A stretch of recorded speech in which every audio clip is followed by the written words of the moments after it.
¿Qué tal, amigos? Bienvenidos a una nueva edición de este su programa Sin Censura Cara a Cara. ¿De qué vamos a hablar hoy? De un tema que preocupa muchísimo a la población venezolana y está relacionada a las leyes, a la Constitución. Pero más allá de eso, a la elaboración de instrumentos legales que pueden atentar aún más contra la democracia, contra lo que pensamos, lo que decimos.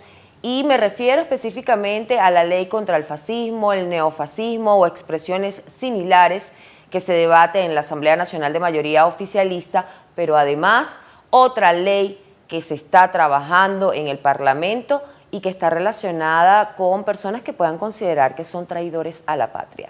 Es importante conocer el alcance de estas leyes que Nicolás Maduro impulsa y que podría tener como objetivo neutralizar de una vez por todas a la oposición política del país, pero también a todo aquel ciudadano común que piense distinto. Para ello traigo como invitado el día de hoy aquí a Impacto Venezuela al profesor Tulio Álvarez, abogado constitucionalista, jefe de cátedra de Derecho Constitucional en la Universidad Central de Venezuela y en la Universidad Católica Andrés Bello, pero también jefe de la Unidad de Investigaciones Jurídicas de la UCAP. Bienvenido a nuestro programa. ¿Cómo está, profesor? Muy amable por la invitación. Gran currículo. Bueno, qué mejor que hablar con una persona que tiene tantos años de carrera jurídica con las leyes. Profesor, la ley, quiero comenzar con esa ley contra el fascismo. ¿Cuál es el alcance que puede tener un texto de 4 capítulos con 30 artículos en donde se ha venido denunciando que sus disposiciones son difusas y que la interpretación de ese texto puede ser riesgosa a la hora de aplicarlo? Bueno, realmente el alcance es infinito porque toca a cualquier ciudadano. No se trata de un problema entre gobierno y oposición. Es una ley que es un diseño no original, no tiene nada novedoso. En los autoritarismos del mundo hemos visto instrumentos similares. Pretende crear una situación de temor y de persuasión para que el ciudadano no intervenga, se inhiba de intervenir y participar. Eso por una parte, pero por la otra parte también es un capítulo interesante de transición, una transición entre el autoritarismo puro y simple, es decir, limitar lo político e ir más allá, la transición hacia lo totalitario, hacia lo ideológico. Es decir, ya tú no puedes pensar, ya tú no puedes expresar lo que piensas.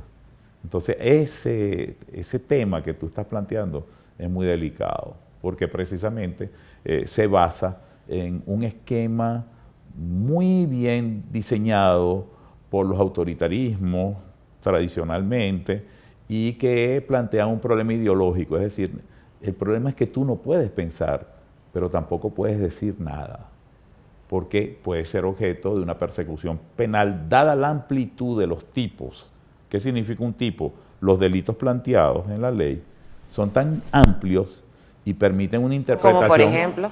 Por ejemplo, expresiones genéricas que puedan entenderse como contrarias al orden, de manera que cualquier persona puede estar en curso por cualquier opinión en la apertura de un proceso.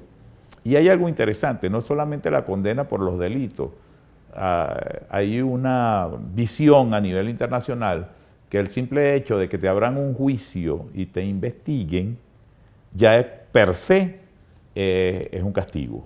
Y eso es lo que está planteado en esa ley. La vicepresidenta Delcy Rodríguez fue quien presentó este proyecto de ley ante la Asamblea Nacional por órdenes del presidente Nicolás Maduro. O sea, él es el partícipe de esta ley. ¿Cómo hablar de democracia en un país en donde te están forzando a no decir absolutamente nada, si te gusta o no te gusta algo? Tu planteamiento toca la médula del asunto, porque no es casual que este proyecto restrictivo de las libertades, sobre todo de expresión y de opinión, se haga exactamente en el mismo momento en que hay una intervención de lo electoral. Estamos hablando de dos patas de la mesa democrática. Estamos hablando de las columnas de la democracia. atacar la libertad de expresión por una parte y atacar la temática electoral por otra. Entonces vemos que son simultáneas la ley con la temática de impedir a candidatos inscribirse en procesos electorales, en unos casos dando algún argumento como inhabilitación, pero sin rubor, simplemente dicen tú no te inscribes, aunque estés habilitado políticamente, o la intervención de los partidos políticos de forma tal que sustituyen sus directivas y además sustituyen la voluntad de sus electores. Y entonces el partido inscribe solamente a aquel que es conveniente para el régimen político. Y el candidato que compite es solamente aquel que es conveniente. Este esquema que indico que se ejecuta sin rubor, es más cómodo ejecutarlo sin libertad de expresión, sin resistencia política. Porque si alguien se atreve a comunicar y a decir y a denunciar, está siendo catalogado como fascista. Y resulta ser que el fascismo es precisamente lo que está contenido en la ley. Todo control de forma discrecional de la opinión pública, de los contenidos, todo lo que es discrecional por parte de una autoridad debe entenderse como fascismo. Y la ley lo que hace es señalar una conducta que está contenida en la ley. Es como aquel ladrón que dice al ladrón mientras huye. Es el mismo esquema, el fascismo definiendo quiénes son fascistas. Profesor, el tema de la democracia. En los últimos 25 años, desde el lado del gobierno, tanto del fallecido presidente Hugo Chávez como también de su sucesor Nicolás Maduro, se habla de que aquí hay democracia, pero sabemos todo lo que ha ocurrido durante todos estos años. ¿De qué clase de democracia estamos hablando? ¿Qué tipos de democracia estamos viviendo en Venezuela? El primer día de una clase que yo doy en la universidad digo lo siguiente: abran todas las constituciones del mundo y todas van a decir que son democráticas y que los estados son democráticos. Pero eso no es verdad. Hay un ideal democrático, pero la democracia hoy se objetiva. ¿Cómo se objetiva la democracia? Bueno, la existencia de elementos claves como elecciones libres, participación política, libertad de prensa, medios de comunicación, Estado constitucional, Estado de Derecho y de Justicia, existencia de partidos políticos y sobre todo pluralismo. Entonces, ¿qué pasa? La democracia es un ideal objetivado. Si se dan todas estas variables que yo te acabo de indicar, hay democracia. Pero cuando se relajan, se pervierten, entonces va dándose un tránsito de lo democrático hacia lo autoritario. Lo autoritario tiene que ver con lo político, es decir, la permanencia de un solo y único poder decisorio que se impone a la sociedad. Pero cuando eso pasa de lo político a otras áreas de la vida, como la educación, te imponen tu vocación, te imponen la temática del libre comercio, la eliminan, se crea un estatismo obsesivo, entonces ya es más totalitario. Ya tú no tienes libertad de pensamiento, ya tú estás limitada, tienes miedo a opinar.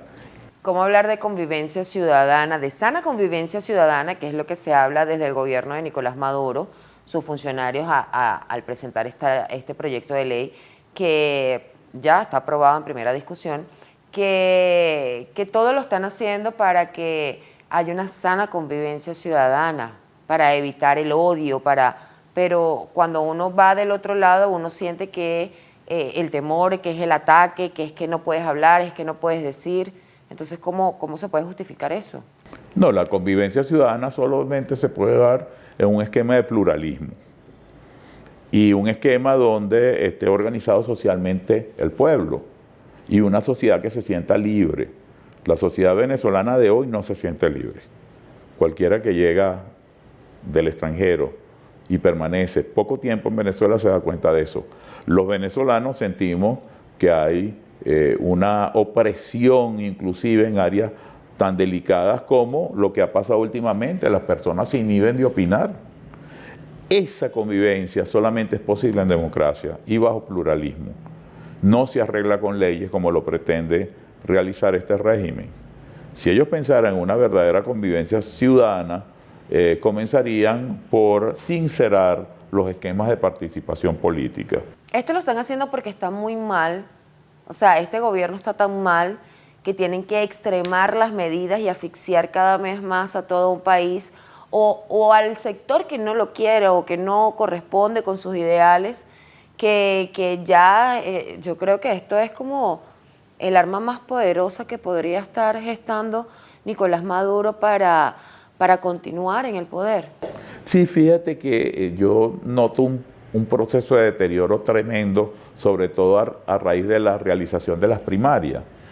Este régimen cometió un error gravísimo y es que no visualizó el poder de un candidato único que tuviera apoyo de factores democráticos en general. Y tampoco esperaban que fuese María Corina Machado, quien había sido tildada durante muchos años de radical y que gran parte de los ciudadanos opositores, o sea, el ciudadano común, tampoco la percibía como líder, pero todo eso cambió radicalmente. Cambió radicalmente.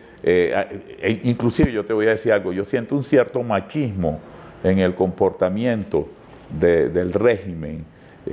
Menospreciaron la presencia de una persona que tiene cualidad para dirigir y lo demostró arrasando en las primarias. Entonces ahora se han desencadenado episodios que si ellos no hubieran permitido la primaria, que si ellos la bloquean, no estarían ahorita, en este momento, en las situaciones de desenmascararse. Dijeron durante meses que María Corina Machado no podía participar porque estaba inhabilitada. Pero cuando se sustituye con una profesora que tiene todos sus derechos políticos, Corina Yoris, que es mujer, y que inclusive se llama como ella, la bloquean por miedo. La bloquean por miedo, es decir, han cometido sucesivamente arbitrariedades, pero son producto de una situación limítrofe de pérdida de respaldo político y popular. Y entonces intervienen a los partidos, en el extranjero no se sabe, pero en Venezuela todos los partidos están intervenidos. Sí. Se sustituyeron sus directivas. Y esos son los que proponen los candidatos que le interesan al régimen. Apenas hay unos pocos partidos que no pudieron por vías de hecho inscribir candidatos, salvo uno que no quería inscribir a la profesora Corina Yoris y se lo impidieron y pudo inscribir a otra persona y otro partido también que inscribió a un gobernador. Profesor, pero retomando el tema de las leyes, ¿dónde queda la Constitución y las leyes en este momento a la hora de aplicar este instrumento legal? Y también el que todavía no se conoce, pero se sabe que se está trabajando, que es para castigar a los que consideren traidores a la patria. Que también que todo eso también radica de la ley contra el odio, que parece que lo olvidaron y ahora están con otras, como la contra el fascismo, neofascismo, y ahora está de traidores a la patria. ¿Dónde queda la Constitución? Te voy a poner un ejemplo doloroso, pero yo podría ser tachado, de acuerdo a los términos de esa ley, que hoy es un proyecto, como fascista. Fascista en el sentido de que no sigo la línea ni tengo la opinión donde el Estado es primero que el ciudadano. Porque hay que entenderlo, la conceptualización de este régimen es que el Estado vale más que el ciudadano. La democracia es que el ciudadano vale, per se, y por eso se les da una serie de derechos fundamentales que hay que respetar para limitar al Estado. Entonces, podría ser calificado de una actitud fascista porque yo indico que este es un Estado que está quebrantando la dogmática constitucional y la dogmática interamericana de derechos humanos. Solamente por ponerte ese ejemplo. Pero también encontramos que en todas las áreas electorales y en todas las facetas de la vida se da el mismo fenómeno. Okay. Y hay algo que era lo que le decía de las leyes y la Constitución.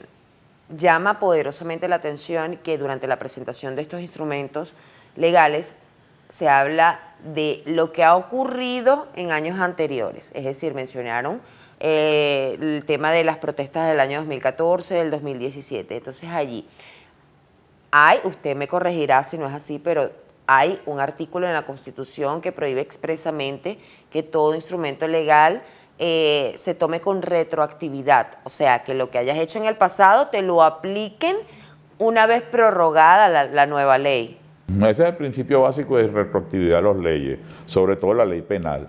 Un tipo penal que se diseña y se aprueba no se puede aplicar a hechos pasados. Eso es básico en el derecho. Pero es lo que están asomando.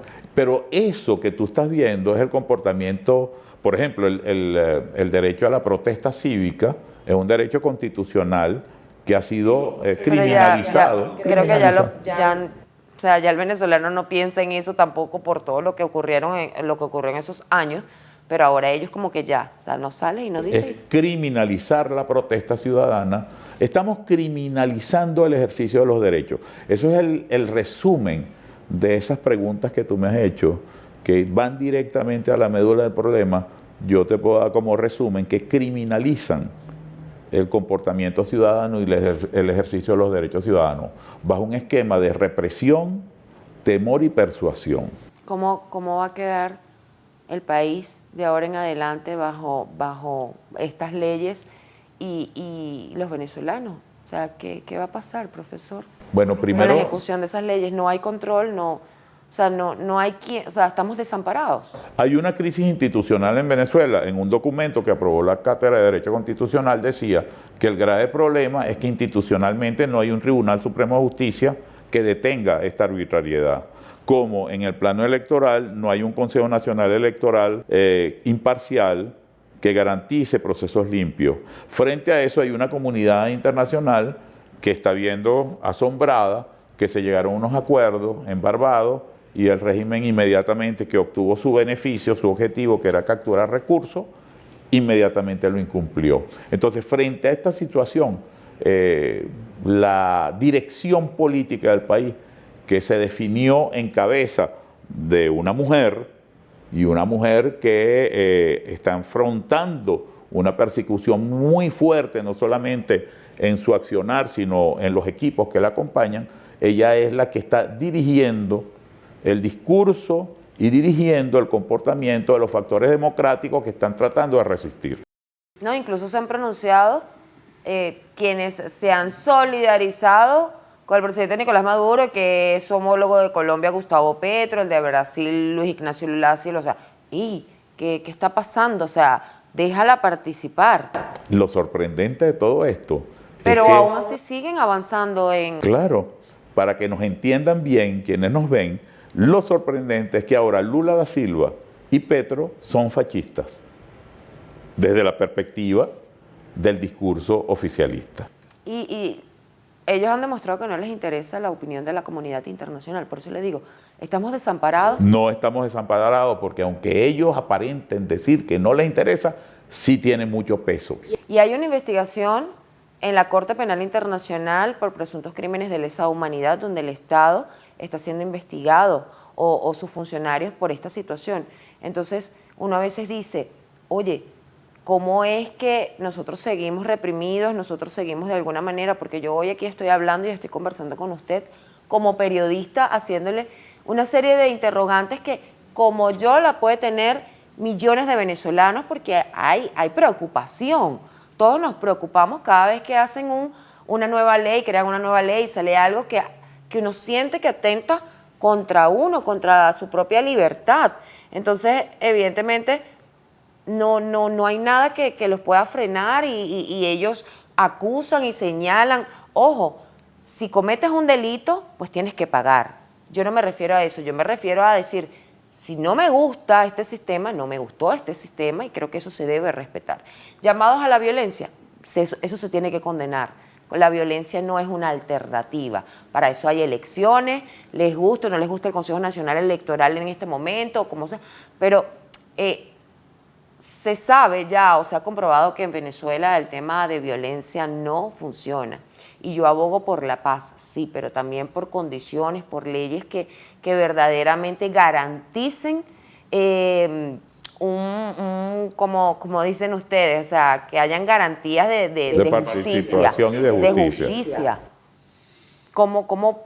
Estamos bajo estado de sospecha. ¿Cómo? Todos los ciudadanos. Okay. Bajo estas leyes estamos bajo estado de sospecha. Esa es la crisis que realmente vive Venezuela, y también que los caminos legítimos, electorales y democráticos, cada vez que se abre el camino se le cierran las puertas a los ciudadanos.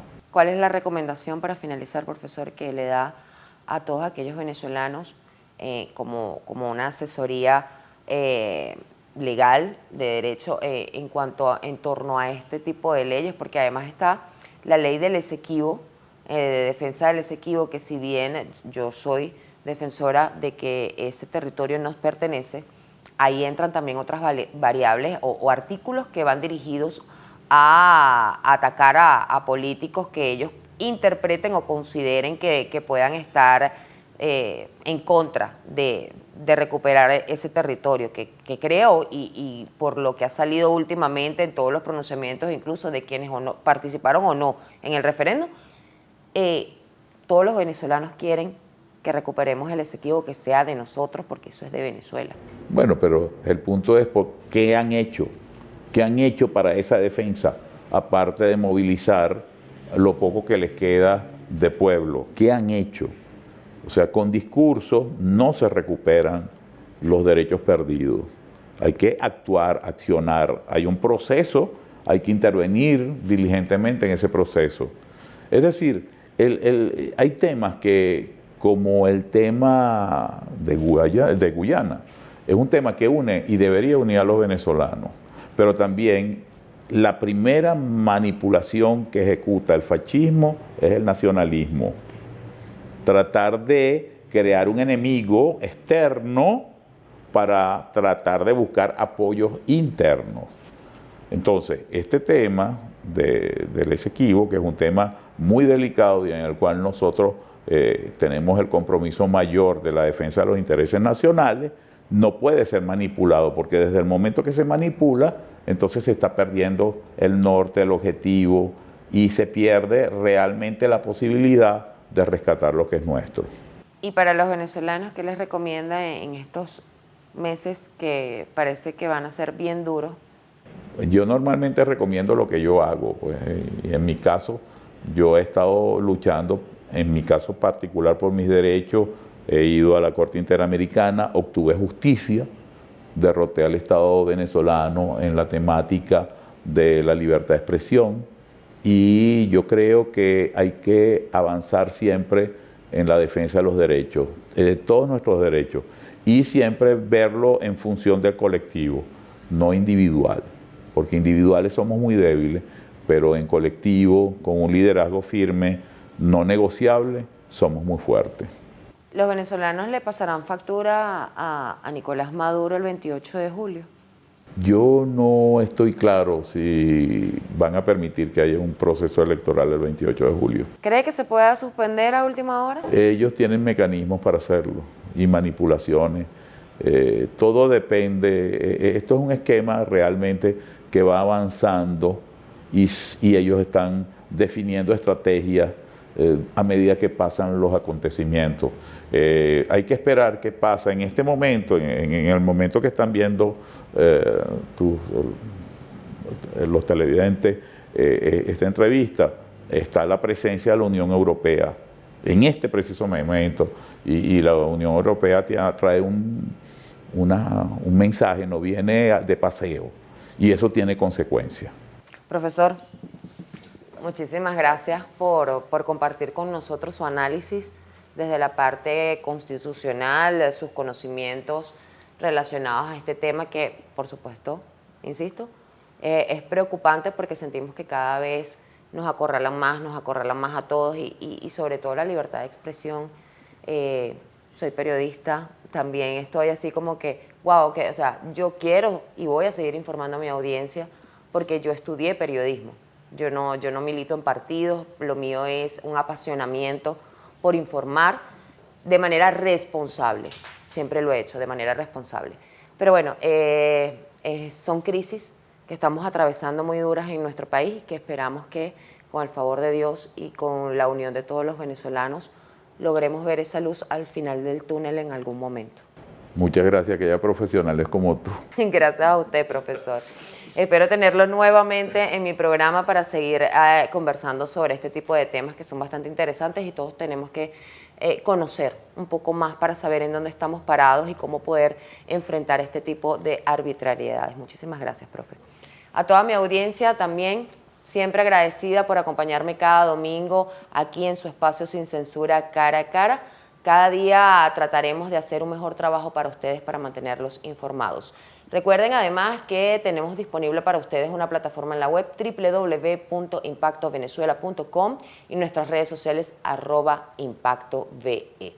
Soy Mildred Manrique, nos vemos en una próxima entrega.